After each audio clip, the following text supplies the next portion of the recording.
ಈ ಪರಿಶುದ್ಧ ದಿನದಲ್ಲಿ ಸರ್ವಶಕ್ತನಾದ ದೇವರ ಸನ್ನಿಧಾನದಲ್ಲಿ ದೇವರನ್ನು ಆರಾಧಿಸುವುದಕ್ಕೆ, ದೇವರನ್ನು ಸ್ತುತಿಸುವುದಕ್ಕೆ ಸರ್ವಕೃಪಾಳುವಾದ ದೇವರು ನಮಗೆ ದಯಪಾಶಿ ಕೊಟ್ಟಂತಹ ಈ ಒಂದು ಸಂದರ್ಭವನ್ನು ನೆನೆಸಿ ನಾವು ದೇವರಿಗೆ ಕೃತಜ್ಞತೆಯನ್ನು ಸಲ್ಲಿಸುವ.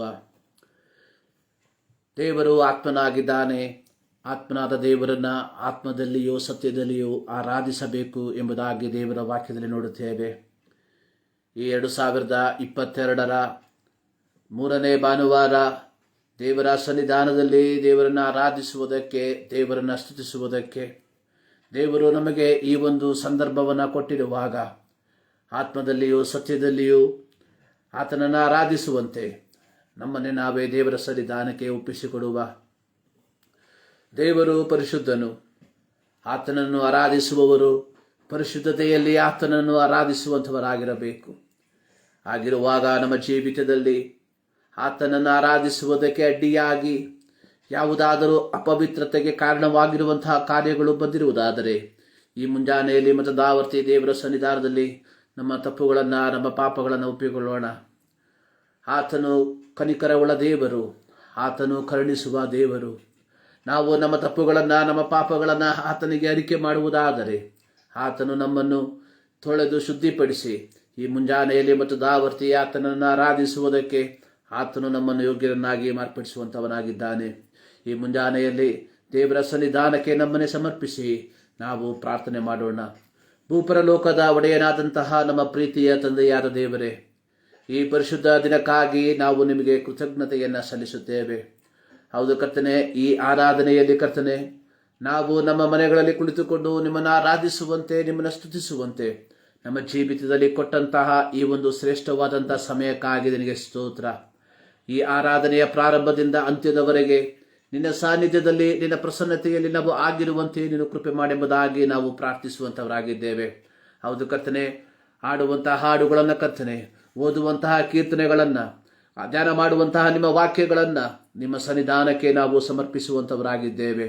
ನಮ್ಮ ಹಾಡುಗಳ ಮೂಲಕವಾಗಿ, ನಮ್ಮ ಪ್ರಾರ್ಥನೆಗಳ ಮೂಲಕವಾಗಿ, ನಮ್ಮ ವಾಕ್ಯಧಾರದ ಮೂಲಕವಾಗಿ ನಿನ್ನ ನಾಮ ಮಹಿಮೆ ಹೊಂದುವಂತೆ ನೀನು ಕೃಪೆ ಮಾಡೆಂಬುದಾಗಿ ನಾವು ಪ್ರಾರ್ಥಿಸುವಂಥವರಾಗಿದ್ದೇವೆ ಸ್ವಾಮಿ. ಹೌದು ಕರ್ತನೆ, ಈ ಸಂದರ್ಭದಲ್ಲಿ ಕರ್ತನೆ, ಈ ಪಟ್ಟಣದ ವಿವಿಧ ಭಾಗಗಳಲ್ಲಿ ಕರ್ತನೆ, ವಿವಿಧ ಸ್ಥಳಗಳಲ್ಲಿ ಕರ್ತನೆ, ವಿವಿಧ ಮನೆಗಳಲ್ಲಿ ಕುಳಿತುಕೊಂಡು ಕರ್ತನೆ ನಿಮ್ಮನ್ನು ಆರಾಧಿಸುವಂತಹ ಪ್ರತಿಯೊಂದು ಆರಾಧನೆಗಳನ್ನು, ಪ್ರತಿಯೊಂದು ಕುಟುಂಬಗಳನ್ನು ನಿಮ್ಮ ಸನ್ನಿಧಾನಕ್ಕೆ ಸಮರ್ಪಿಸಿ ಪ್ರಾರ್ಥಿಸುವಂಥವನಾಗಿದ್ದೇನೆ. ದೇವರ ಸಾನ್ನಿಧ್ಯ ಪ್ರತಿಯೊಬ್ಬರು ಅನುಭವಿಸುವಂತೆ ನೀನು ಕೃಪೆ ಮಾಡಪ್ಪ ಸ್ವಾಮಿ.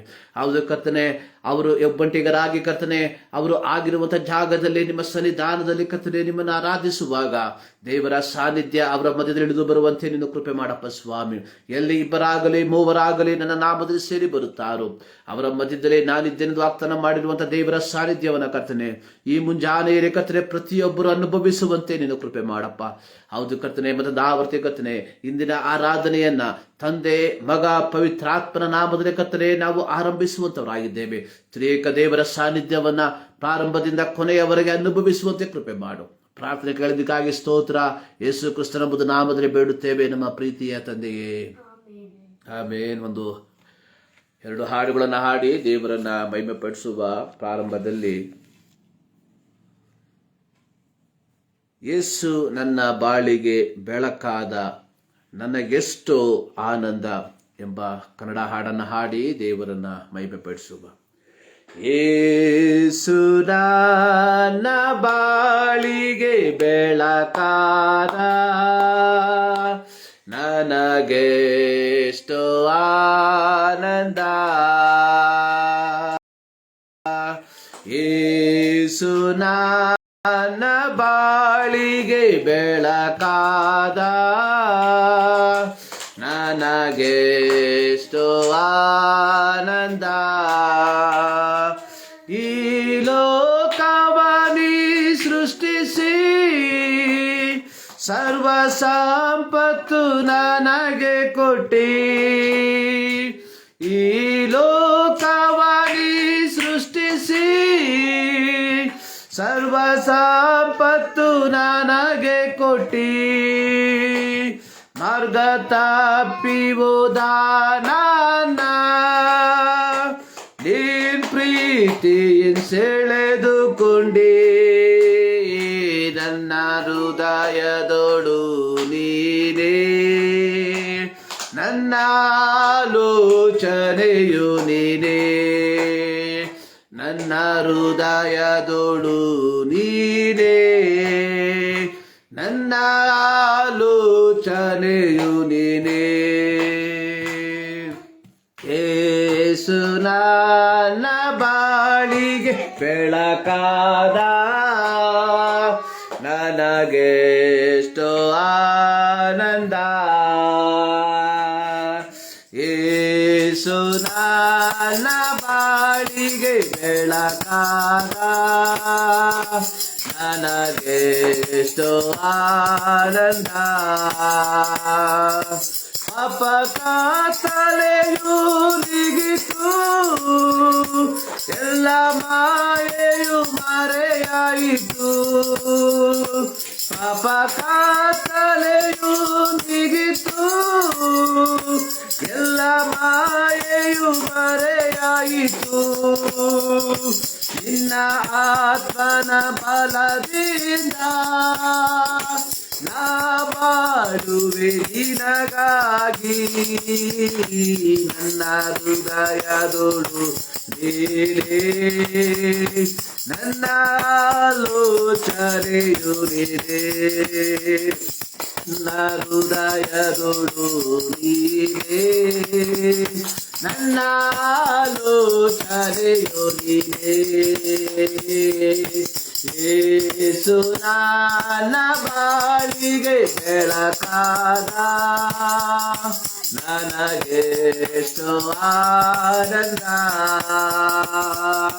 ಯೇಸು ನನ್ನ ಬಾಳಿಗೆ ಬೆಳಕಾದ, ನನಗೆಷ್ಟೋ ಆನಂದ. ಯೇಸು ನನ್ನ ಬಾಳಿಗೆ ಬೆಳಕಾದ, ನನಗೆಷ್ಟು ಆನಂದ. ಈ ಲೋಕವ ನೀ ಸೃಷ್ಟಿಸಿ ಸರ್ವ ಸಂಪತ್ತು ನನಗೆ ಕೊಟ್ಟೆ. ಆದಿಕಾಂಡ ಪುಸ್ತಕ 1ನೇ ಅಧ್ಯಾಯ 2ನೇ ಅಧ್ಯಾಯವನ್ನ ನಾವು ನೋಡುವಾಗ, ದೇವರು ಸಮಸ್ತವನ್ನ ಸೃಷ್ಟಿಸಿ ಕೊನೆಯದಾಗಿ ಮನುಷ್ಯನನ್ನ ಉಂಟು ಮಾಡಿ ಮನುಷ್ಯನನ್ನ ಅದನ್ನ ದೊರೆತನ ಮಾಡುವುದಕ್ಕೆ ಅದನ್ನ ಒಪ್ಪಿಸಿಕೊಟ್ಟ. ಆದುದರಿಂದಲೇ ಹಾಡುಗಾರನು ಹೇಳುವಂಥದ್ದು, ಈ ಲೋಕವ ನೀ ಸೃಷ್ಟಿಸಿ ಸರ್ವ ಸಂಪತ್ತು ನನಗೆ ಕೊಟ್ಟಿ. ಆದರೆ ದೇವರ ಮಾತಿಗೆ ಅವಿಧೇಯನಾಗಿ ದೇವರು ಕೊಟ್ಟಂತಹ ಆಶೀರ್ವಾದವನ್ನ ನಷ್ಟಪಡಿಸಿಕೊಂಡಂತಹ ಮನುಷ್ಯನಿಗೆ, ಅಂದ್ರೆ ಮಾರ್ಗ ತಪ್ಪಿ ಹೋದಂತಹ ನಮ್ಮನ್ನ ತಿರುಗಿ ಆತನು ನಮ್ಮನ್ನು ಸೇರಿಸುವುದಕ್ಕೋಸ್ಕರವಾಗಿ ತನ್ನ ಏಕಮಾತ್ರ ಕುಮಾರನನ್ನ ಈ ಲೋಕಕ್ಕೆ ಕಳುಹಿಸಿಕೊಟ್ಟನು. ಯೋಹಾನ 3:16, ದೇವರು ಲೋಕದ ಮೇಲೆ ಎಷ್ಟೋ ಪ್ರೀತಿಯನ್ನಿಟ್ಟು ತನ್ನ ಒಬ್ಬನೇ ಮಗನನ್ನ ಕಳುಹಿಸಿಕೊಟ್ಟನು, ಆತನನ್ನು ನಂಬುವ ಒಬ್ಬರಾದರೂ ನಾಶವಾಗದೆ. ಸೊ ಇಲ್ಲಿ ಮಾರ್ಗ ತಪ್ಪಿ ಹೋದ ನನ್ನ ನಿನ್ನ ಪ್ರೀತಿಯನ್ನು ಸೆಳೆದುಕೊಂಡೆ. ಅಂದ್ರೆ ಈ ದೇವರ ಪ್ರೀತಿಯನ್ನ ನೆನೆಸಿಕೊಂಡು ಹಾಡುಗಾರನು ಆಡುವಂಥದ್ದು, ನನ್ನ ಹೃದಯದಲ್ಲೂ ನೀನೆ, ನನ್ನ ಆಲೋಚನೆಯು ನೀನೆ. ಪ್ರಿಯರೇ, ದೇವರು ನಮಗಾಗಿ ತೋರಿಸಿರುವಂತಹ ಅಥವಾ ಮಾಡಿರುವಂತಹ ಆ ಶ್ರೇಷ್ಠವಾದಂತಹ ಆಶೀರ್ವಾದಗಳನ್ನ ನೆನೆಸಿ ಹಾಡುಗಾರನು ಹೇಳುವಂಥದ್ದು, ಯೇಸು ನನ್ನ ಬಾಳಿಗೆ ಬೆಳಕಾದ, ನನಗೆ ಎಷ್ಟೋ ಆನಂದ. ಒಬ್ಬ ಮನುಷ್ಯನ ಜೀವಿತದಲ್ಲಿ ಅತ್ಯಂತ ಅಮೂಲ್ಯವಾದಂತಹ, ಅತ್ಯಂತ ಬೆಲೆ ಕಟ್ಟಲಾಗದಂತಹ ಆಶೀರ್ವಾದ ಅನ್ನುವಂಥದ್ದು ಅವನ ಜೀವಿತದಲ್ಲಿ ದೇವರನ್ನ ಕಂಡುಕೊಂಡಿರುವಂಥದ್ದಾಗಿದೆ. ಆದುದರಿಂದಲೇ ಯೇಸು ಸ್ವಾಮಿ ಹೇಳಿರುವಂಥದ್ದು, ಒಬ್ಬ ಮನುಷ್ಯನು ಇಡೀ ಲೋಕವನ್ನ ಸಂಪಾದಿಸಿ ಅವನ ಪ್ರಾಣ, ಅವನ ಆತ್ಮ ನಷ್ಟಪಟ್ಟರೆ ಅವನಿಗೆ ಏನು ಪ್ರಯೋಜನ? ಈ ಬೆಳಗಿನ ಜಾವದಲ್ಲಿ ಈ ದೇವರ ಸನ್ನಿಧಾನದಲ್ಲಿ ನಾವು ದೇವರನ್ನ ಆರಾಧಿಸುವುದಕ್ಕೆ ದೇವರು ನಮ್ಮ ಜೀವಿತದಲ್ಲಿ ಈ ಒಂದು ಅವಕಾಶವನ್ನ ಕೊಟ್ಟಿರುವಾಗ ಪರಿಸ್ಥಿತಿಗಳು ನಮಗೆ ವಿಭಿನ್ನವಾಗಿದೆ. ಆಲಯದಲ್ಲಿ ಹೋಗಿ ದೇವರನ್ನ ಆರಾಧಿಸುವುದಕ್ಕೆ ಆಗದೇ ಇರುವಂತಹ ಒಂದು ಪರಿಸ್ಥಿತಿಗಳಲ್ಲಿ ನಾವು ಹಾದು ಹೋಗ್ತಾ ಇದ್ದೇವೆ. ಲೋಕದಲ್ಲಿ ಎಲ್ಲಿ ನೋಡಿದ್ರೇನೋ ಅನೇಕ ವಿಧವಾದಂತಹ ಅನಿಷ್ಟ ಸಂಭವಗಳು ನಡೆಯುವಂಥದ್ದನ್ನು ನಾವು ನೋಡ್ತಾ ಇದ್ದೇವೆ. ರಾತ್ರಿ ಮಲಗಿದಂಥವರು ಮುಂಜಾನೆಯಲ್ಲಿ ಶವವಾಗಿ ಮಾರ್ಪಡುವಂಥದ್ದನ್ನು ನಾವು ನೋಡ್ತಾ ಇದ್ದೇವೆ. ಆರೋಗ್ಯವಂತರು ನಿಮಿಷ ಮಾತ್ರದಲ್ಲಿ ಅನಾರೋಗ್ಯರಾಗಿ ಅಥವಾ ರೋಗ ಪೀಡಿತರಾಗಿ ಮಾರ್ಪಡುವಂಥದ್ದನ್ನು ನಾವು ನೋಡ್ತಾ ಇದ್ದೇವೆ. ಇವೆಲ್ಲವುಗಳ ಮಧ್ಯದಲ್ಲಿ ಈಗಿನ ಲೌಕಿಕವಾದಂತಹ ಲೋಕದ ಪರಿಸ್ಥಿತಿ ಅನ್ನುವಂಥದ್ದು ಊಹಿಸುವುದಕ್ಕೂ ಆಗದೇ ಇರುವಂತಹ ರೀತಿಯಲ್ಲಿ ಹಾದು ಹೋಗುವಂಥದ್ದನ್ನು ನಾವು ನೋಡ್ತಾ ಇದ್ದೇವೆ. ಇವೆಲ್ಲವುಗಳ ಮಧ್ಯದಲ್ಲಿ ದೇವರ ಮಕ್ಕಳಾದಂತಹ ನಮಗೆ ದೇವರು ಕೊಟ್ಟಿರುವಂತಹ ಒಂದು ನಿರೀಕ್ಷೆ ಎನ್ನುವಂಥದ್ದು, let not your heart B troubled, ನಿಮ್ಮ ಹೃದಯವು ಕಳವಳಗೊಳ್ಳದೇ ಇರಲಿ. ಪರಿಸ್ಥಿತಿಗಳು ನೋಡುವಾಗ, ಸುತ್ತಮುತ್ತಲು ನೋಡುವಾಗ ನಾವು ಗಲಿಬಿಲಿ ಆಗುವಂತಹ ಅನೇಕ ಕಾರ್ಯಗಳು ನಮ್ಮ ದೈನಂದಿನ ಜೀವಿತದಲ್ಲಿ ಸಂಭವಿಸುವಾಗ ಸರ್ವಶಕ್ತನಾದ ದೇವರು ತನ್ನ ವಾಕ್ಯದ ಮೂಲಕವಾಗಿ ನಮಗೆ ಕೊಡುವಂತಹ ಒಂದು ಆದರಣೆಯ ಮಾತು, ನಿಮ್ಮ ಹೃದಯವು ಕಳವಳಗೊಳ್ಳದೇ ಇರಲಿ, ದೇವರನ್ನ ನಂಬಿರಿ, ನನ್ನನ್ನ ನಂಬಿರಿ. ಯಾಕೆಂದ್ರೆ ಮನುಷ್ಯನ ಆಯುಷ್ಯು ಈ ಲೋಕದಲ್ಲಿ ಅದು ದೇವರ ಕೈಯಲ್ಲಿ ಇರುವಂಥದ್ದಾಗಿದೆ. ಈ ಮುಂಜಾನೆಯಲ್ಲಿ ನಮಗಿರುವಂತಹ ಒಂದು ನಿರೀಕ್ಷೆ, ಯೇಸು ಸ್ವಾಮಿ ನಮ್ಮ ಜೀವಿತದ ಬೆಳಕಾಗಿದ್ದಾನೆ. I am the light of the world, ನಾನು ಲೋಕಕ್ಕೆ ಬೆಳಕಾಗಿದ್ದೇನೆ ಎಂಬುದಾಗಿ ಹೇಳಿದಂಥ ಯೇಸು ಸ್ವಾಮಿ ನಮ್ಮ ಜೀವಿತದಲ್ಲೂ ಆತನು ದೇವರಾಗಿ, ನಮ್ಮ ಜೀವಿತದಲ್ಲಿ ಆತನು ಕರ್ತೃತ್ವವನ್ನು ನಡೆಸುವವನಾಗಿ ಇರುವುದರಿಂದ ನಾವು ಈ ಮುಂಜಾನೆಯಲ್ಲಿಯೂ ಇವೆಲ್ಲವುಗಳ ಮಧ್ಯದಲ್ಲಿ, ಈ ಪ್ರತಿಕೂಲಗಳ ಮಧ್ಯದಲ್ಲಿಯೂ ನಾವು ದೇವರನ್ನ ಸ್ತುತಿಸುವಂಥವರಾಗಿದ್ದೇವೆ. ಅಪೊಸ್ತಲರ ಕೃತ್ಯದಲ್ಲಿ ನಾವು ನೋಡುತ್ತೇವೆ, ಪೌಲ ಸೀಲರು ಚಡಿಗಳಿಂದ ಒಡೆಯಲ್ಪಟ್ಟವರಾಗಿ, ಕೈಕಾಲುಗಳನ್ನು ಬಂಧಿಸಲ್ಪಟ್ಟವರಾಗಿ, ಸೆರೆಮನೆಯ ಒಳಕೋಣೆಯಲ್ಲಿ ಅವರು ಆಗಿದ್ದಾಗ್ಯೂ ಮಧ್ಯರಾತ್ರಿಯಲ್ಲಿ ಅವರು ದೇವರನ್ನ ಆಡಿ ಹರಸಿದರು ಎಂಬುದಾಗಿ ಅಪೊಸ್ತಲರ ಕೃತ್ಯದಲ್ಲಿ ಬರೆದಿರುವಂಥದ್ದನ್ನು ನಾವು ನೋಡುತ್ತೇವೆ. ಇಷ್ಟೆಲ್ಲ ಪ್ರತಿಕೂಲಗಳು, ಚಡಿಯೇಟು ಅಂದರೆ ಸುಮಾರು 39 ಚಡಿಯೇಟುಗಳು,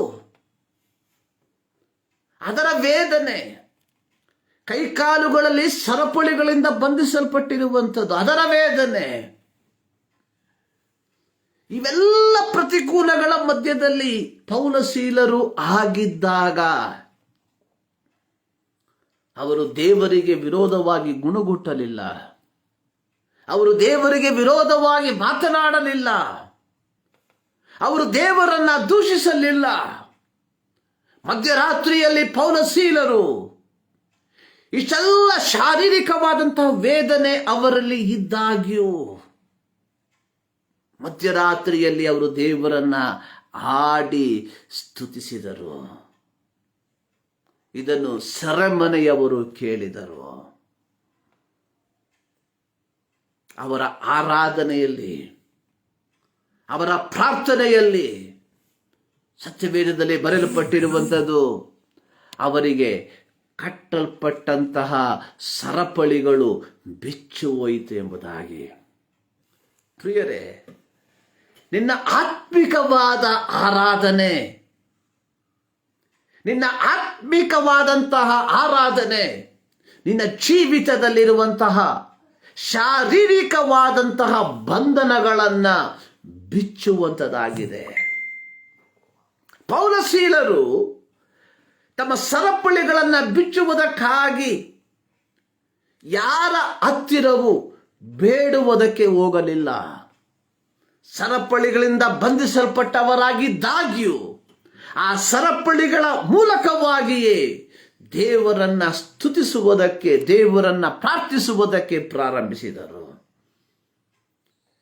ಹೌದು ಪ್ರಿಯರೇ, ಆ ಆರಾಧನೆ ಅವರ ಜೀವಿತಕ್ಕೆ ಒಂದು ಶಾರೀರಿಕವಾದಂತಹ ಬಿಡುಗಡೆಗೆ ಕಾರಣವಾಗಿ ಮಾರ್ಪಟ್ಟಿತು.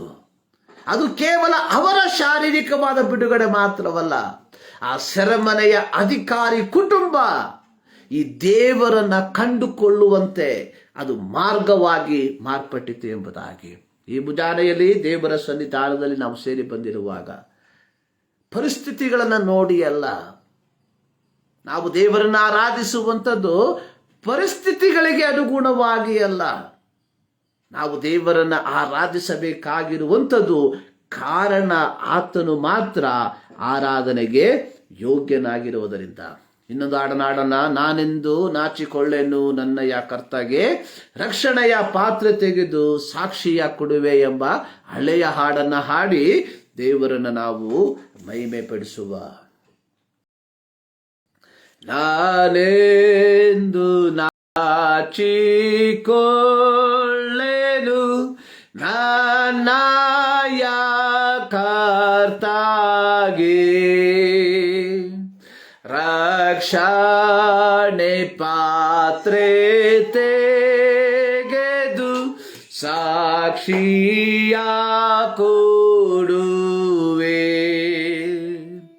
ಕ್ರೂಜೆಲಿ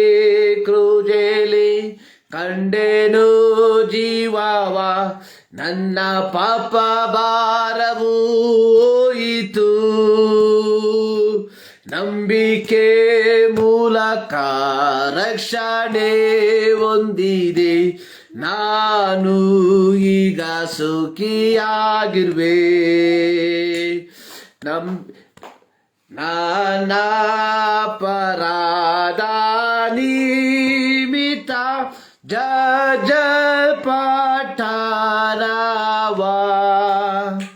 ಆತನ ಬಾಸುಂಡೆ ಮೂಲ ಸುಕ್ಷೇವಾಸೇಕೇತು.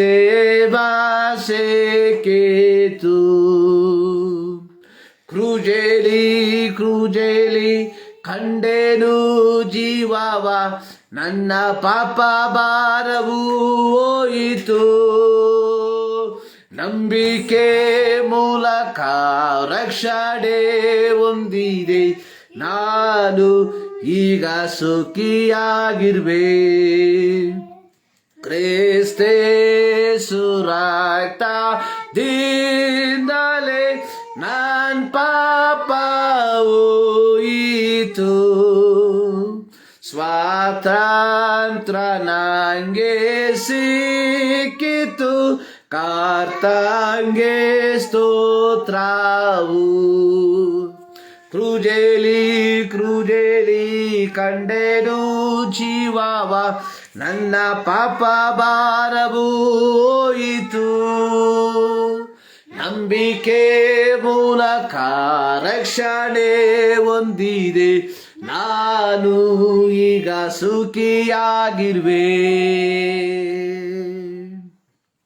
ನಾನೆಂದು ನಾಚಿಕೊಳ್ಳೆನೋ ನನ್ನಯ ಕರ್ತಗೆ ರಕ್ಷಣೆ ಪಾತ್ರೆ ತೆಗೆದು ಸಾಕ್ಷಿಯ ಕೊಡುವೆನು.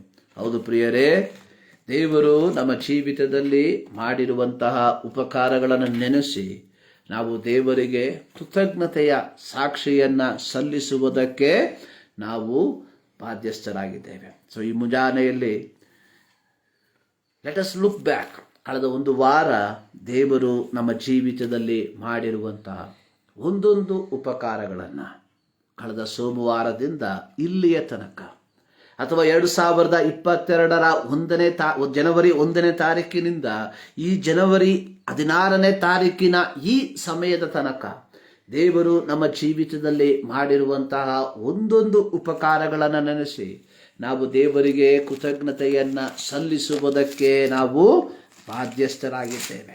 ಆರಾಧನೆ ಅನ್ನುವಂಥದ್ದು ಕೃತಜ್ಞತೆಯಿಂದ ದೇವರಿಗೆ ಸಲ್ಲಿಸುವಂತಹ ಒಂದು ಸ್ತೋತ್ರವಾಗಿದೆ. 116ನೇ ಕೀರ್ತನೆ ಅದರ 12ನೇ ವಾಕ್ಯದಲ್ಲಿ ಬರೆಯಲ್ಪಟ್ಟಿರುವಂಥದ್ದು, ಯೆಹೋವನ ಮಹೋಪಕಾರಗಳಿಗೆ ಬದಲೇನು ಮಾಡಲಿ, ರಕ್ಷಣೆಯ ಪಾತ್ರೆಯನ್ನು ತೆಗೆದುಕೊಂಡು ಯೆಹೋವ ನಾಮವನ್ನು ಪ್ರಖ್ಯಾತಿಪಡಿಸುವೆನು.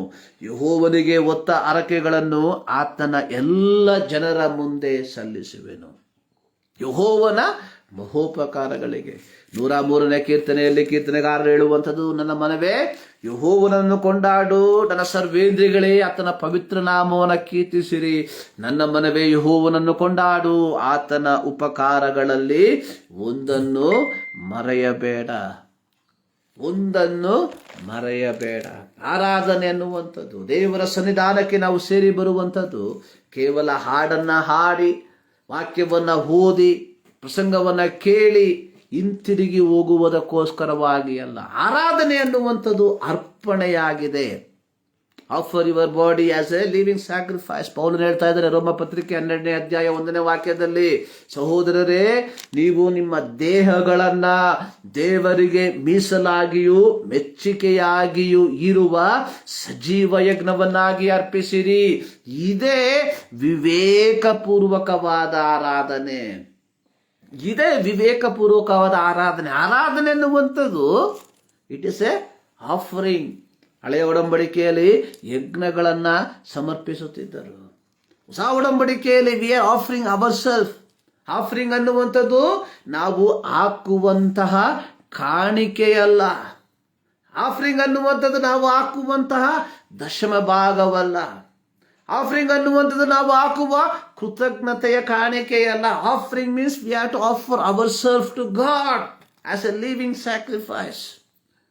ದೇವರಿಗೆ ಯಜ್ಞವನ್ನು ಸಮರ್ಪಿಸುವಂತಹ ವಸ್ತು, ಆ ಪ್ರಾಣಿ ಅದು ಪೂರ್ಣಾಂಗವಾಗಿರಬೇಕು. ಯಾವ ಕುಂದು ಕೊರತೆಗಳು ಇಲ್ಲದಂಥದ್ದಾಗಿರಬೇಕು. ಯಾಜಕ ಕಾಂಡದಲ್ಲಿ ನಾವು ನೋಡ್ತೇವೆ. ಸೊ ಆಗಿರುವಾಗ ಹೊಸ ಒಡಂಬಡಿಕೆ ದೇವರ ಮಕ್ಕಳಾದ ನಾವು ಪ್ರತಿ ಭಾನುವಾರ ದೇವರ ಸನ್ನಿಧಾನದಲ್ಲಿ ಅಥವಾ ಪ್ರತಿದಿನ ದೇವರ ಸನ್ನಿಧಾನದಲ್ಲಿ ನಾವು ಸೇರಿ ಬರುವಾಗ we should offer our self as a living sacrifice without blemish. ಅಂದ್ರೆ ನಮ್ಮ ಜೀವಿತ ಅನ್ನುವಂಥದ್ದು ಪ್ರತಿ ಕ್ಷಣದಲ್ಲೂ ಅದು ಏನಾಗಿರ್ಬೇಕು?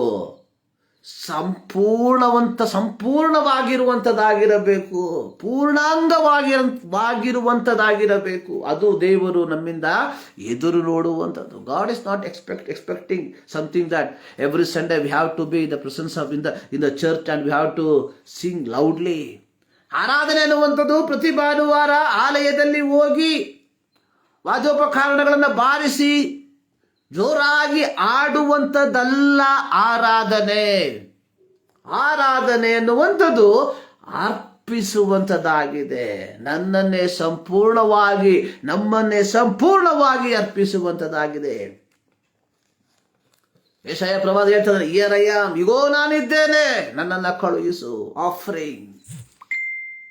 ಪ್ರಿಯರೇ, ಈ ಮುಂಜಾನೆಯಲ್ಲಿ ದೇವರ ಸನ್ನಿಧಾನದಲ್ಲಿ ನಾವು ಆಗಿರುವಾಗ, ವೇರೆವರ್ ವಿ ಆರ್, ನಾವು ಎಲ್ಲೇ ಆಗಿರಬಹುದು, ಮನೆಗಳಲ್ಲಿ ಕುಳಿತಿರಬಹುದು, ಕಚೇರಿಗಳಲ್ಲಿ ಕುಳಿತಿರಬಹುದು, ನಮ್ಮ ಆರಾಧನೆ ಅನ್ನುವಂಥದ್ದು we have to offering our self before to the throne of god.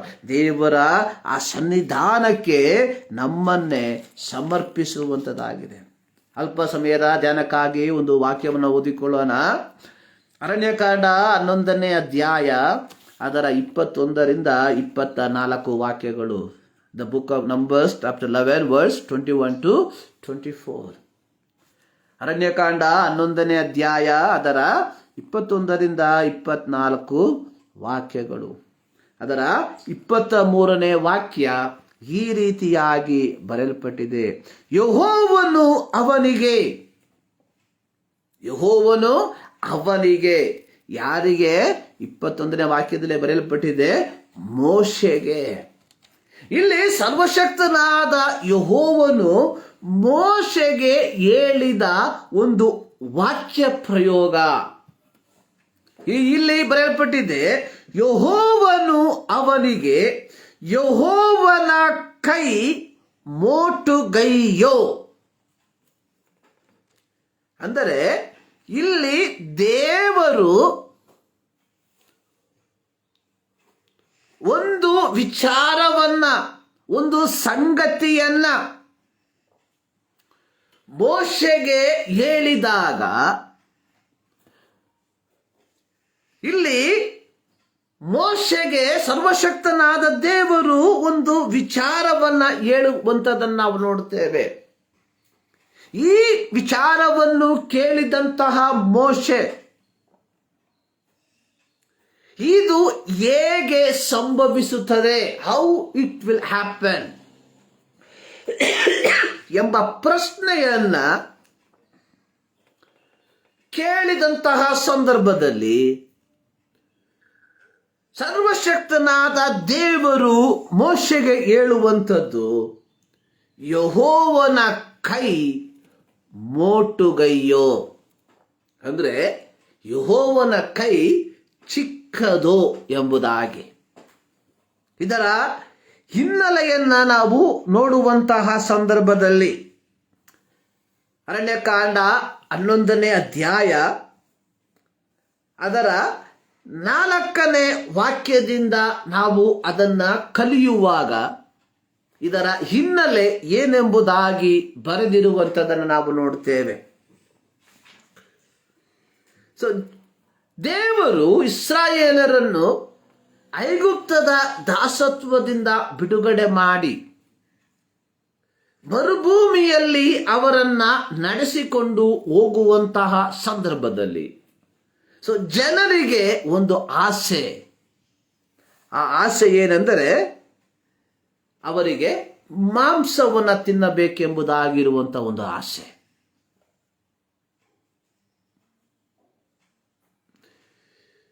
ದೇವರು ಅನೇಕ ಅದ್ಭುತಗಳ ಮೂಲಕವಾಗಿ ಇಸ್ರಾಯೇಲರನ್ನ ಮಾರ್ಗ ನಡೆಸಿ ಅವರನ್ನ ಈ ಮರುಭೂಮಿಯ ಮೂಲಕವಾಗಿ ನಡೆಸಿಕೊಂಡು ಹೋಗುತ್ತಿರುವಂತಹ ಸಂದರ್ಭದಲ್ಲಿ ಅವರಿಗೆ ಪರಲೋಕದ ಆಹಾರವಾದ ಮನ್ನವನ್ನ ಅವರಿಗೆ ದಯಪಾಲಿಸಿ ಈ ಮನ್ನವನ್ನ ಭುಜಿಸುತ್ತಿರುವಂತಹ ಈ ಸಂದರ್ಭದಲ್ಲಿ ಜನರಿಗೆ ಒಂದು ಆಸೆ, ಮಾಂಸವನ್ನ ತಿನ್ನಬೇಕು ಎಂಬುದಾಗಿ. 5ನೇ ವಾಕ್ಯದಲ್ಲಿ ನಾವು ನೋಡುವಂಥದ್ದು, ಐಗುಪ್ತ ದೇಶದಲ್ಲಿ ನಾವು ಬಿಟ್ಟಿಯಾಗಿ ತಿನ್ನುತ್ತಿದ್ದ ಮೀನು, ಸೌತೆಕಾಯಿ, ಕರ್ಬೂಜ, ಉಳ್ಳಿಗಡ್ಡೆ, ನೀರುಳ್ಳಿ, ಬೆಳ್ಳುಳ್ಳಿ ಇವು ನೆನಪಿಗೆ ಬರುತ್ತವಲ್ಲ. ಇಲ್ಲಿಯಾದರೂ ನಮ್ಮ ಜೀವ ಬತ್ತಿ ಹೋಯಿತು, ಈ ಮನ್ನವೇ ಹೊರತು ನಮಗೆ ಇನ್ನೇನು ಸಿಕ್ಕಲಿಕ್ಕಿಲ್ಲ ಅಂದುಕೊಳ್ಳುತ್ತಿದ್ದರು. ಐಗುಪ್ತದ ದಾಸತ್ವದ ಪೀಡನೆಯಲ್ಲಿ ಆಗಿದ್ದಂತಹ ಜನರನ್ನ ದೇವರು ಬಿಡುಗಡೆ ಮಾಡಿ ಸ್ವರ್ಗೀಯ ಆಹಾರವಾದ ಪರಲೋಕದ ಆಹಾರವಾದ ಮನ್ನವನ್ನ ಅವರಿಗೆ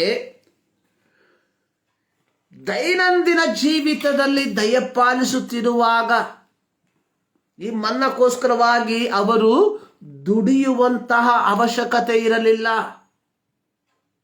ಪ್ರತಿದಿನ ಮುಂಜಾನೆಯಲ್ಲಿ ದೇವರು ಈ ಮನ್ನವನ್ನು ಏನು ಮಾಡ್ತಾ ಇದ್ದ, ಅವರ ಡೇರೆಗಳ ಮುಂಭಾಗದಲ್ಲಿ ತಂದು ಹಾಕ್ತಾ ಇದ್ದ. ಅವರು ಮಾಡಬೇಕಾದಂಥದ್ದು ಹೋಗಿ ಅದನ್ನ ಆರಿಸಿಕೊಳ್ಳುವಂಥದ್ದು ಮಾತ್ರ. ಸೊ ಹೀಗೆ ಅದ್ಭುತವಾದಂತಹ ರೀತಿಯಲ್ಲಿ ದೇವರು ಇಸ್ರಾಯೇಲರನ್ನ ನಡೆಸಿಕೊಂಡು ಬರುತ್ತಿರುವಾಗ ಈ ಇಸ್ರಾಯೇಲರು ಹೇಳ್ತಾ ಇದ್ದಾರೆ, ನಾವು ಐಗುಪ್ತ ದೇಶದಲ್ಲಿ ಮೀನು, ಸೌತೆಕಾಯಿ, ಕರ್ಬೂಜ, ಬೆಳ್ಳುಳ್ಳಿ, ಈರುಳ್ಳಿ ಇವೆಲ್ಲವನ್ನ ಯಥೇಚ್ಛಾಗಿ ತಿಂತಾ ಇದ್ವಿ. ಇದು ಮಾನವನ ಒಂದು ಗುಣ. ಇದು ನಮ್ಮಲ್ಲಿಯೂ ಇರುವಂತಹ ಒಂದು ಗುಣ.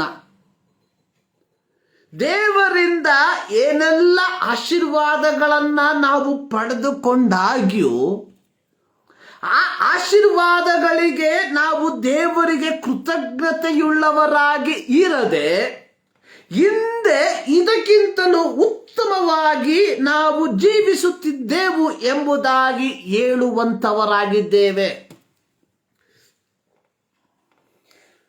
ಈ ಯೇಸು ಸ್ವಾಮಿಯನ್ನ ಅನುಭವಿಸಿದ ನಂತರವಾಗಿ ಹೊಂದಿಕೊಂಡಿರುವಂತಹ ಆಶೀರ್ವಾದಗಳಿಗಿಂತ ಯೇಸುವನ್ನ ಕಂಡುಕೊಳ್ಳುವುದಕ್ಕಿಂತ ಹಿಂದೆ ಆಶೀರ್ವಾದಗಳು ಯಥೇಚ್ಛಾಗಿ ಇದ್ದವು ಎಂಬುದಾಗಿ ಹೇಳುವಂತ ಜನ ಸಮೂಹದ ಮಧ್ಯದಲ್ಲಿ ನೀನು ನಾನು ಜೀವಿಸುವಂತವರಾಗಿದ್ದೇವೆ.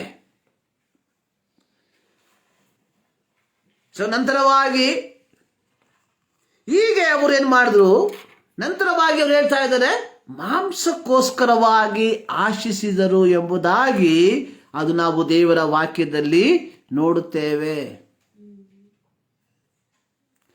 ಸೊ ಹೀಗೆ ಇಸ್ರಾಯೇಲರು ಮೋಶೆಗೆ ವಿರೋಧವಾಗಿ, ಯೆಹೋವನಿಗೆ ವಿರೋಧವಾಗಿ ಗುಣಗುಟ್ಟಿದ್ದರಿಂದ ದೇವರು ಅವರಿಗೆ ಹೇಳುವಂಥದ್ದು 18ನೇ ವಾಕ್ಯದಲ್ಲಿ, ಇಸ್ರಾಯೇಲರಿಗೆ ಹೀಗೆ ಹೇಳು, ನಾಳೆ ನಿಮ್ಮನ್ನು ಶುದ್ಧಪಡಿಸಿಕೊಳ್ಳಿರಿ, ನಾಳೆ ನಿಮಗೆ ಮಾಂಸಾಹಾರವು ದೊರೆಯುವುದು. ಇಲ್ಲಿ ಸರ್ವಶಕ್ತನಾದ ದೇವರು ಇಸ್ರಾಯೇಲರಿಗೆ ಹೇಳುವಂತಹ ಒಂದು ಮಾತು, ನಾಳೆ ನಿಮಗೆ ಮಾಂಸಾಹಾರವು ದೊರೆಯುವುದು.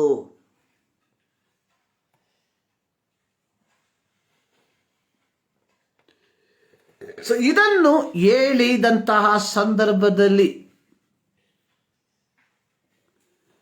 ಅದು ಇಲ್ಲಿ ಸರ್ವಶಕ್ತನಾದ ದೇವರು ಹೇಳುವಂತ ಒಂದು ಮಾತಿದೆ, ನೀವು 1 ದಿನವಲ್ಲ, 2 ದಿನವಲ್ಲ, 5 ದಿನವಲ್ಲ, 10 ದಿನವಲ್ಲ, 20 ದಿನವಲ್ಲ, ಪೂರ 1 ತಿಂಗಳು ಮಾಂಸವನ್ನು ಊಟ ಮಾಡುವಿರಿ. ಇಲ್ಲಿ ದೇವರ ಒಂದು ಒದಗಿಸುವಿಕೆಯ ಕಾರ್ಯವನ್ನು ನಾವು ಇಲ್ಲಿ ನೋಡಬಹುದು. ಇಲ್ಲಿ ದೇವರು ಇಸ್ರಾಯೇಲರಿಗೆ ಕೊಡುವುದಕ್ಕೆ ಇಚ್ಛಿಸಿರುವಂಥದ್ದು ಕೇವಲ 1 ದಿನಕ್ಕಾಗಿ ಅಲ್ಲ, ಅಥವಾ 1 ವಾರಕ್ಕಾಗಿ ಅಲ್ಲ, ಬದಲಾಗಿ 1 ತಿಂಗಳಿನ ತನಕ. ಸೊ ಇದನ್ನು ಕೇಳಿದಂತಹ ಮೋಶೆ ದೇವರಿಗೆ ಹೇಳುವಂಥದ್ದು 6 ಲಕ್ಷ, ಅದಕ್ಕೆ ಮೋಶೆ, ನನ್ನ ಸಂಗಡ ಇರುವ ಜನರು 6 ಲಕ್ಷ ಕಾಲಾಳುಗಳು, ಆದಾಗ್ಯೂ ನೀನು ಇವರು ಪೂರ 1 ತಿಂಗಳು ತಿನ್ನುವಷ್ಟು ಮಾಂಸವನ್ನು ಕೊಡುತ್ತೇನೆ ಎಂದು ಹೇಳಿದ್ದಿ. ಅವರಿಗೆ ಬೇಕಾದಷ್ಟು ಸಿಕ್ಕುವಂತೆ ನಾವು ಆಡು ಕುರಿಗಳನ್ನು ದನಗಳನ್ನು ಕೊಯ್ಯಬೇಕೆನ್ನುತ್ತೀಯೋ, ಇಲ್ಲವೇ ಸಮುದ್ರದಲ್ಲಿರುವ ಎಲ್ಲ ಮೀನುಗಳನ್ನು ಹಿಡುಕೊಳ್ಳಬೇಕು ಎಂದು ಹೇಳಲಾಗಿ. ಇಸ್ರಾಯೇಲರು ಮಾಂಸವನ್ನ ಕೇಳಿದಂತಹ ಸಂದರ್ಭದಲ್ಲಿ ಸರ್ವಶಕ್ತನಾದ ದೇವರು ಮೋಶೆಯ ಮೂಲಕವಾಗಿ ಇಸ್ರಾಯೇಲರಿಗೆ ಹೇಳಿರುವಂಥದ್ದು, ಸೊ ನಾನು ಇವರಿಗೆ ಮಾಂಸವನ್ನ ಕೊಡುತ್ತೇನೆ, ಅದು ಕೇವಲ 1 ದಿನಕ್ಕಾಗಿ ಅಲ್ಲ, 1 ವಾರಕ್ಕಾಗಿ ಅಲ್ಲ, ಮಾತ್ರ 1 ತಿಂಗಳಿಗಾಗಿ ನಾನು ಕೊಡ್ತೇನೆ. ಆಗ ಮೋಶೆ ಹೇಳ್ತಾ ಇದ್ದಾನೆ, ನನ್ನ ಸಂಗಡ ಇರುವಂತಹ ಕಾಲಾಳುಗಳು 6 ಲಕ್ಷ. ಸರ್ವಶಕ್ತನಾದ ದೇವರು ಫರೋಹನ ದಾಸತ್ವದಿಂದ ಇಸ್ರಾಯೇಲರನ್ನ ಬಿಡಿಸಿ ಹೊರತಂದಾಗ ಆತನಿಗೆ ಗೊತ್ತಿರಲಿಲ್ವ ಎಷ್ಟು ಜನ ಇದ್ದಾರೆ ಎಂಬುದಾಗಿ. ಇದು ಮೋಶೆಯ ಮೂಲಕವಾಗಿಯೇ ದೇವರಿಗೆ ಗೊತ್ತಾಗಬೇಕಾ? ಸೊ ಅನೇಕ ಸಂದರ್ಭದಲ್ಲಿ ನಮ್ಮ ಲೆಕ್ಕಾಚಾರಗಳು ಈ ರೀತಿಯೇ ಆಗಿರ್ತದೆ. ನಾವು ದೇವರಿಗೆ ಅನೇಕ ಬಾರಿ ನಮ್ಮ ಪ್ರಾರ್ಥನೆ ಅನ್ನುವಂಥದ್ದು ಏನಂದ್ರೆ, ನಾವು ಏನು ಮಾಡಲಿಚ್ಛಿಸಿದ್ದೇವೋ ಅದನ್ನ ದೇವರಿಗೆ ಹೇಳುವಂಥದ್ದಾಗಿದೆ ಇಂದಿನ ನಮ್ಮ ಪ್ರಾರ್ಥನೆ. We are dictating to God what to do. ಅರ್ಥ, ಆತನಿಗೆ ತಿಳುವಳಿಕೆ ಇಲ್ಲವೇನೋ ಎಂಬ ರೀತಿಯಲ್ಲಿ ನಾವು ನಮ್ಮ ಪ್ರಾರ್ಥನೆಯ ಮೂಲಕವಾಗಿ ನಮ್ಮ ಮನವಿಗಳನ್ನು ದೇವರಿಗೆ ಸಲ್ಲಿಸುವಂತವರಾಗಿದ್ದೇವೆ. ಇಲ್ಲಿ ಮೋಶೆ ಹೇಳುವಂಥದ್ದು, ನನ್ನ ಸಂಗಡ ಇರುವ ಜನರು. ಈ ಮೋಶೆಯ ಸಂಗಡ ಈ ಜನರು ಬರುವುದಕ್ಕೆ ಕಾರಣಕರ್ತನಾದ ಯೆಹೋವನಿಗೆ ಮೋಶೆ ಹೇಳ್ತಾ ಇದ್ದಾನೆ, ನನ್ನ ಸಂಗಡ ಇರುವ ಜನರು. ಅಂದ್ರೆ ದೇವರ ತಿಳುವಳಿಕೆ ಇಲ್ಲದೆ ಮೋಶೆಯ ಸಂಗಡ ಜನರು ಬಂದ ರೀತಿಯಲ್ಲಿ. ಸೊ ನನ್ನ ಸಂಗಡ ಇರುವ ಜನರು 6 ಲಕ್ಷ ಕಾಲಾಳುಗಳು. ಪ್ರಿಯರೇ, ನಮ್ಮ ಜೀವಿತದಲ್ಲಿ ನಾವು ಇದನ್ನೇ ಮಾಡುವಂಥವರಾಗಿದ್ದೇವೆ. ಇವೆಲ್ಲವೂ ಸತ್ಯವೇದದಲ್ಲಿ ಬರೆಯಲ್ಪಟ್ಟರೂ ಸಹ ನಾವು ಇದನ್ನೇ ನಮ್ಮ ಜೀವಿತದಲ್ಲಿ ಮಾಡುವಂಥವರು. ಕಾರಣ, ನಾವು ಸತ್ಯವೇದವನ್ನು ಓದೋದಿಲ್ಲ. ನಾವು ಸತ್ಯವೇದದಲ್ಲಿ ಓದುವಂತಹ ಒಂದು ಪುಸ್ತಕ ಅನ್ನುವಂಥದ್ದು ಕೀರ್ತನೆಗಳ ಪುಸ್ತಕ. ಆ ಕೀರ್ತನೆಗಳ ಪುಸ್ತಕದಲ್ಲಿ ಓದುವಂತಹ ಅಧ್ಯಾಯ ಅನ್ನುವಂಥದ್ದು ಚಿಕ್ಕ ಮಕ್ಕಳಾದರೆ 1ನೇ ಕೀರ್ತನೆ 23ನೇ ಕೀರ್ತನೆ. ಇದು ಬಿಟ್ಟು ಅವ್ರು ಮುಂದಕ್ಕೆ ಹೋಗಲ್ಲ ಅವರು. ಆಮೇಲೆ ಸ್ವಲ್ಪ ಪ್ರಾಯ ಆಗ್ಬಿಟ್ರೆ 91ನೇ ಕೀರ್ತನೆ. ಇದು ಬಿಟ್ಟು ನಾವು ಮುಂದಕ್ಕೆ ಹೋಗೋದಿಲ್ಲ. ನಮ್ಮ ಸತ್ಯವೇದ ಅನ್ನುವಂಥದ್ದು ಕೀರ್ತನೆಗಳು 1, 23, 91. ಅಲ್ಲಿಗೆ ನಮ್ಮ ಸತ್ಯವೇದ ಮುಗಿತದೆ. ಸತ್ಯವೇದ ದೇವರು ನಮಗೆ ಕೊಟ್ಟಿರುವಂತ ಕಾರಣ, ಇಸ್ರಾಯೇಲರ ಜೀವಿತದಲ್ಲಿ ಸಂಭವಿಸಿದಂತಹ ಕಾರ್ಯಗಳು ನಮ್ಮಲ್ಲಿ ಸಂಭವಿಸಬಾರದು. ಅದು ಏನು ಸಂಭವಿಸಿತು ಎಂಬುದು ಸತ್ಯವೇದದಲ್ಲಿ ಬರೆಯಲ್ಪಟ್ಟಿದೆ. ಅದನ್ನು ನಾವು ಓದಿ ಗ್ರಹಿಸಿ ಅರ್ಥ ಮಾಡಿಕೊಳ್ಬೇಕು. ಇಲ್ಲಿ ಮೋಶೆ ಹೇಳ್ತಾ ಇದ್ದಾನೆ, ನನ್ನ ಸಂಗಡ 6 ಲಕ್ಷ ಕಾಲಾಳುಗಳಿದ್ದಾರೆ. ನಾವು ಹೇಳ್ತೇವೆ, ದೇವರೇ ಹಿಂಗೆ ಸ್ವಾಮಿ, ಹಂಗೆ ಸ್ವಾಮಿ. ಇದಕ್ಕೆ ಪ್ರತ್ಯುತ್ತರವಾಗಿ ಯೆಹೋವನು ಮೋಶೆಗೆ ಹೇಳಿರುವಂಥದ್ದು, ಯೆಹೋವನ ಕೈ ಮೋಟುಗೈಯೋ.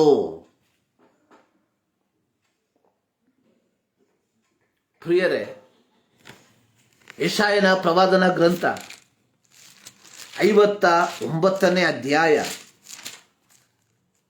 ಅದರ 1ನೇ ವಾಕ್ಯದಲ್ಲಿ ಸರ್ವಶಕ್ತನಾದ ದೇವರು ಯೆಶಾಯ ಪ್ರವಾದಿಯ ಮೂಲಕವಾಗಿ ಹೇಳಿರುವಂತಹ ಒಂದು ಪ್ರವಾದನ ಮಾತು, ಯೆಹೋವನ ಹಸ್ತವು ರಕ್ಷಿಸಲಾರದಂತೆ ಮೋಟುಗೈಯಲ್ಲ.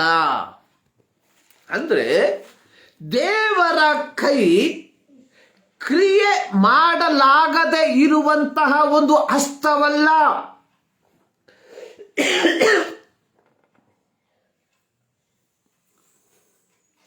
ದೇವರ ಕೈ ಅನ್ನುವಂಥದ್ದು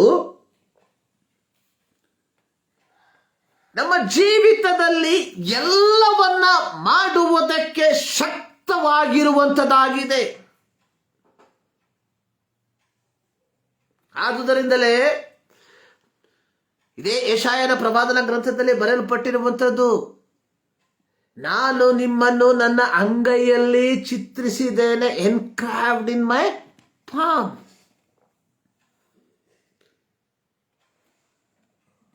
ಯೆಶಾಯನ ಪ್ರವಾದನ ಗ್ರಂಥ ನಾವು ನೋಡಿದ್ವಿ, ಯೆಹೋವನ ಹಸ್ತವು ರಕ್ಷಿಸಲಾರದಂತೆ ಮೋಟುಗೈಯಲ್ಲ, ಆತನ ಕಿವಿಯು ಕೇಳಲಾರದ ಹಾಗೆ ಕಿವುಡಲ್ಲ, ಆದರೆ ನಿಮ್ಮ ಅಪರಾಧಗಳೇ ನಿಮ್ಮನ್ನು ದೇವರಿಂದ ಅಗಲಿಸುತ್ತಾ ಬಂದಿದೆ.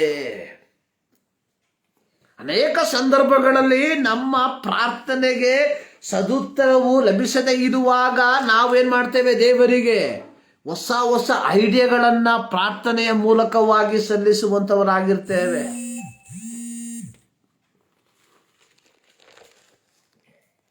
ಆದರೆ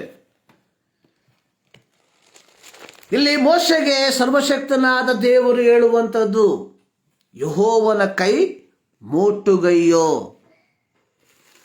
ನಂತರವಾಗಿ ಹೇಳ್ತಾ ಇದ್ದಾನೆ, ನನ್ನ ಮಾತು ನೆರವೇರುತ್ತದೋ ಇಲ್ಲವೋ ಈಗ ನೀನು ನೋಡುವಿ ಎಂದು ಹೇಳಿದನು. ಪ್ರಿಯರೇ, ನಮ್ಮ ಜೀವಿತದಲ್ಲಿ ನಾವು ಅನೇಕ ಸಂದರ್ಭಗಳಲ್ಲಿ ಅನ್ನುವುದಕ್ಕಿಂತ ಪ್ರತಿದಿನ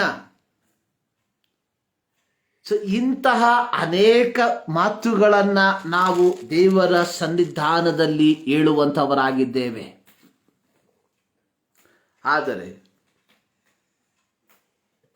ಐಗುಪ್ತದಲ್ಲಿದ್ದಂತಹ ಜನರನ್ನ ಮಿದ್ಯಾನ್ ದೇಶದಲ್ಲಿ ಇದ್ದಂತಹ ಮೋಶೆಯ ಮೂಲಕ ಅವರನ್ನ ಅಬ್ರಹಾಮನಿಗೆ, ಇಸಹಾಕನಿಗೆ, ಯಾಕೋಬನಿಗೆ ವಾಗ್ದಾನ ಮಾಡಿದ ವಾಗ್ದಾನ ದೇಶಕ್ಕೆ ನಡೆಸಿಕೊಂಡು ಹೋಗುವುದಕ್ಕೆ ತೀರ್ಮಾನಿಸಿದಂತಹ ದೇವರಿಗೆ ಅವರ ಜನಸಂಖ್ಯೆ ಎಷ್ಟೆಂಬುದಾಗಿ, ಅವರು ಯಾವ ಯಾವ ಹಾದಿಗಳ ಮೂಲಕವಾಗಿ ಹಾದು ಹೋಗಬೇಕೆಂಬುದಾಗಿ, ಅವರಿಗೆ ಯಾವ ಯಾವ ಸ್ಥಳಗಳಲ್ಲಿ ನೀರಿನ ಹೊರತೆಗಳನ್ನು ಕೊಡಬೇಕೆಂಬುದಾಗಿ, ಅವರಿಗೆ ಯಾವಾಗ ಆಹಾರಗಳನ್ನು ಕೊಡಬೇಕೆಂಬುದಾಗಿ ಒಬ್ಬ ವ್ಯಕ್ತಿಯಿಂದ ಹೇಳಿಸಿಕೊಳ್ಳುವಂತಹ ಅವಶ್ಯಕತೆ ದೇವರಿಗೆ ಇರಲಿಲ್ಲ. He knew what to do. ಆತನಿಗೆ ಗೊತ್ತು ಯಾವಾಗ ಹೇಗೆ ಒದಗಿಸಬೇಕೆಂಬುದಾಗಿ. ಪ್ರಿಯರೇ, ನಮ್ಮ ಜೀವಿತದಲ್ಲಿಯೂ ಇದು ಬಹಳ ಅನ್ವಯಿಸುವಂತಹ ಒಂದು ಕಾರ್ಯವಾಗಿದೆ. ಅನೇಕ ಸಂದರ್ಭಗಳಲ್ಲಿ ನಾವು ದೇವರಿಗೆ ಡಿಕ್ಟೇಟ್ ಮಾಡುವಂತಹ ಒಂದು ರೀತಿಗಳಲ್ಲಿ ಪ್ರಾರ್ಥಿಸುವಂತವರಾಗಿದ್ದೇವೆ. ಆದರೆ ಕರೆದಂತಹ ದೇವರು, ಆತನಿಗೆ ಗೊತ್ತು ನಮ್ಮ ಜೀವಿತ ಯಾವ ರೀತಿಯಾಗಿ ಮುಂದಕ್ಕೆ ಹೋಗಬೇಕೆಂಬುದಾಗಿ. ಆದುದರಿಂದಲೇ ಸತ್ಯವೇದದಲ್ಲಿ ಬರೆಯಲ್ಪಟ್ಟ ಯೋಹಾನ ಸುವಾರ್ತೆಯಲ್ಲಿ ಒಂದು ವಾಕ್ಯ ಬರೆಯಲ್ಪಟ್ಟಿದೆ, ನೀವು ಬೇಡಿಕೊಂಡರೂ ಹೊಂದದೇ ಇದ್ದೀರಿ.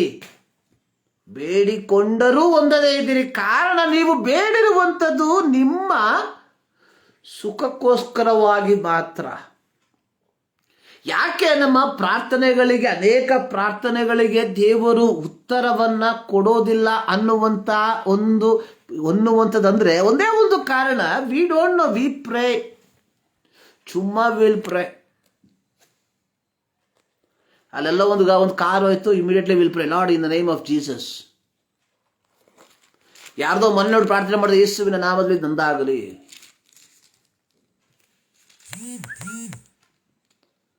ಮತ್ತೊಬ್ಬನ ಸತ್ಯವೇದದಲ್ಲಿ ಬರೆಯಲ್ಪಟ್ಟಿದೆ, ಮತ್ತೊಬ್ಬನ ಆಸ್ತಿಯನ್ನು ಆಶಿಸಬಾರದು. It is a command. But still we claim it and pray. ಇವಾಗ ಅನೇಕರು ಎದ್ದಿದ್ದಾರೆ, claim it and pray, claim it and pray. ಹಿಡ್ಕೊಳ್ರಿ, ಹಿಡ್ಕೊಂಡ್ಬಿಟ್ರೆ ಹಂಗೆ ಬಂದ್ಬಿಡ್ತಂತೆ. It is not a biblical. ಇದು ಸತ್ಯವೇದ ಅನುಸಾರವಾಗಿರುವಂಥದ್ದಲ್ಲ.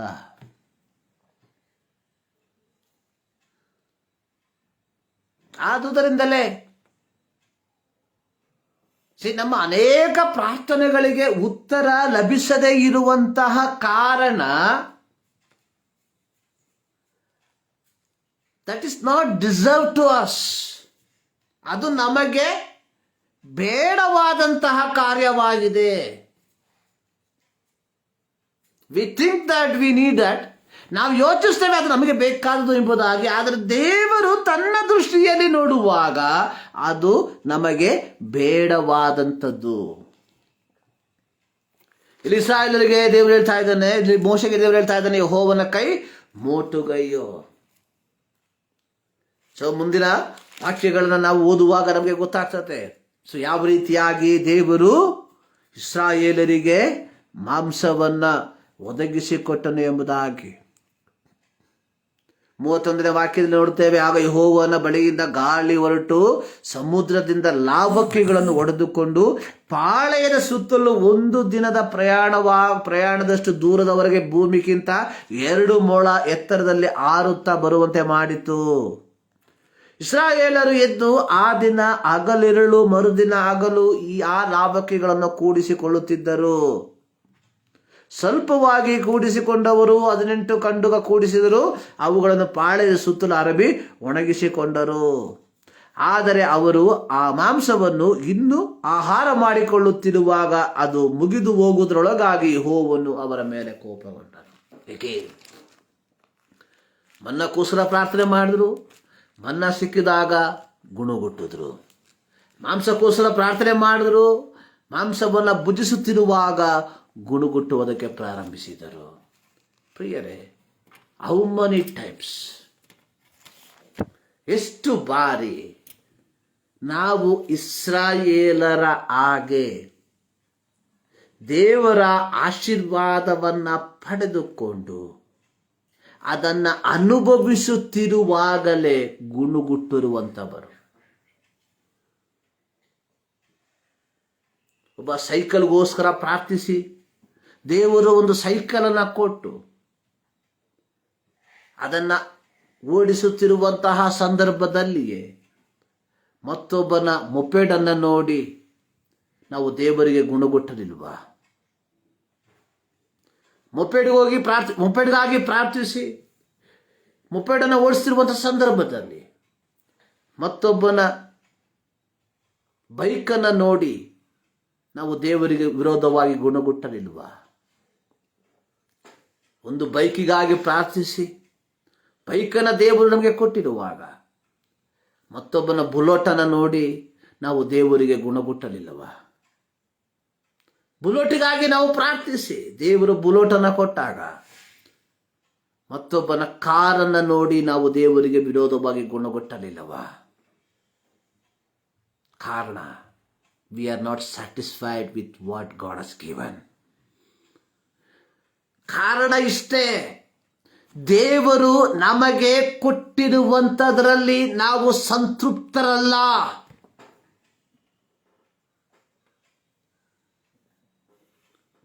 We are always expecting high rather than what God has given.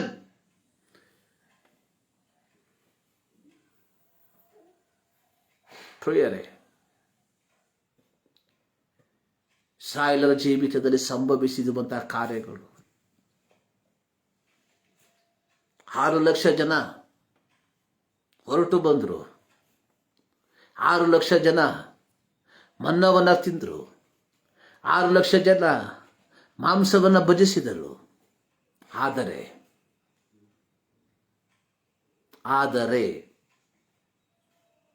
ದೇವರು ಅಬ್ರಹಾಮನಿಗೆ, ಇಸಾಕನಿಗೆ, ಯಾಕೋಬನಿಗೆ ವಾಗ್ದಾನ ಮಾಡಿದ ದೇಶಕ್ಕೆ ಕಾಲಿಟ್ಟಂಥವರು ಕೇವಲ 2 ಮಾತ್ರ. Only 2. Rest of them ಕೆಂಪು ಸಮುದ್ರವನ್ನು ಹಾದು ಹೋದ್ರು, ಬಂಡೆಯಿಂದ ಬಂದಂಥ ನೀರನ್ನು ಕುಡಿದ್ರು,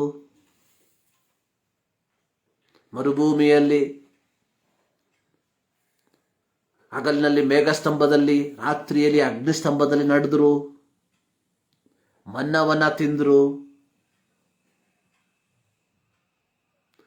ಮಾಂಸವನ್ನು ತಿಂದರು, ದೇವರ ಆಶೀರ್ವಾದಗಳನ್ನು ಎಲ್ಲವನ್ನ ಅನುಭವಿಸಿದರು. ಆದರೆ ವಾಗ್ದಾನ ದೇಶಕ್ಕೆ ಕಾಲಿಟ್ಟಂಥದ್ದು ಕೇವಲ 2 ಮಾತ್ರ. ಅಂದರೆ ಐಗುಪ್ತದಿಂದ ಹೊರಟು ಬಂದ 6 ಲಕ್ಷ ಜನರಲ್ಲಿ 6 ಲಕ್ಷ ಜನರಲ್ಲಿ ವಾಗ್ದಾನ ದೇಶಕ್ಕೆ, ಅಂದರೆ ಕಾನಾನ್ ದೇಶಕ್ಕೆ ಕಾಲಿಟ್ಟಂಥದ್ದು ಕೇವಲ 2 ಮಾತ್ರ. ಬಾಕಿ ಎಲ್ಲ ಮರುಭೂಮಿಯಲ್ಲಿ. ದೇವರು ವಾಗ್ದಾನ ಮಾಡಿದ ವಾಗ್ದಾನವನ್ನು ಅನುಭವಿಸುವುದಕ್ಕೆ ಆಗದೆ ಮರುಭೂಮಿಯಲ್ಲಿಯೇ ತಮ್ಮ ಜೀವಿತವನ್ನು ಮುಕ್ತಾಯಗೊಳಿಸಿದರು. ದೇವರು ಮೋಶೆಯ ಮೂಲಕವಾಗಿ ಇಸ್ರಾಯೇಲರನ್ನ ಐಗುಪ್ತದಿಂದ ಕರಕೊಂಡು ಬಂದಂಥದ್ದು ಮರುಭೂಮಿಯಲ್ಲಿ ಕೊಲ್ಲುವುದಕ್ಕೋಸ್ಕರವಾಗಿ ಅಲ್ಲ. That is not God's plan. ಅದು ದೇವರ ಪದ್ಧತಿ ಅಲ್ಲ. ಅದು ಗಾಡ್ಸ್ ಪ್ಲಾನ್ ಇಸ್ ಸಿಂಪಲ್. ವಾಗ್ದಾನ ದೇಶವನ್ನು ಕೊಡುವಂಥದ್ದು, ಕಾನಾನ್ ದೇಶವನ್ನು ಕೊಡುವಂಥದ್ದು. ಆದರೆ ಬಿಕಾಸ್ ಆಫ್ ದೇರ್ ಅನ್ಒಬಿಡಿಯನ್ಸ್, ಅವರ ಅವಿಧೇಯತ್ವದ ಮೂಲಕ, ಅವರ ಗುಣುಗುಟ್ಟುವೆಯ ಮೂಲಕ, they could not able to reach to where to God called us. ಯಾವ ಉದ್ದೇಶಕ್ಕೋಸ್ಕರವಾಗಿ ದೇವರು ಅವರನ್ನು ಕರೆದನೋ ಆ ಉದ್ದೇಶದಲ್ಲಿ ಹೋಗುವುದಕ್ಕೆ ಅವರಿಂದ ಸಾಧ್ಯವಾಗಲಿಲ್ಲ. ನನ್ನನ್ನು ಕೇಳುವಂಥ ಪ್ರೀತಿಯ ಸಹೋದರರೇ, ದೇವರು ನಿನ್ನನ್ನು ನನ್ನನ್ನು ಕರೆದು ಬೇರ್ಪಡಿಸಿ ಈ ಲೋಕದಲ್ಲಿ ಇಟ್ಟಿರುವಂಥದ್ದು ಈ ಲೋಕದ ಆಸ್ತಿಯಲ್ಲಿ, ಐಶ್ವರ್ಯದಲ್ಲಿ ಮುಳುಗಿ ನಮ್ಮ ಆತ್ಮವನ್ನು ನಷ್ಟಪಡಿಸುವುದಕ್ಕೋಸ್ಕರವಾಗಿ ಅಲ್ಲ. If you gain the whole world, if you lost your soul, what is the use? ನಿನ್ನ ಇಡೀ ಲೋಕವನ್ನು ಸಂಪಾದಿಸಿ ನಿನ್ನ ಮರಣದ ನಂತರವಾಗಿ ಒಂದು ನಿತ್ಯ ಜೀವವನ್ನ ನೀನು ನಾನು ಪಡೆದುಕೊಳ್ಳದೆ ಹೋದರೆ ನಮ್ಮ ಜೀವಿತದಿಂದ ಏನು ಪ್ರಯೋಜನ? ಇಸ್ರಾಯೇಲರು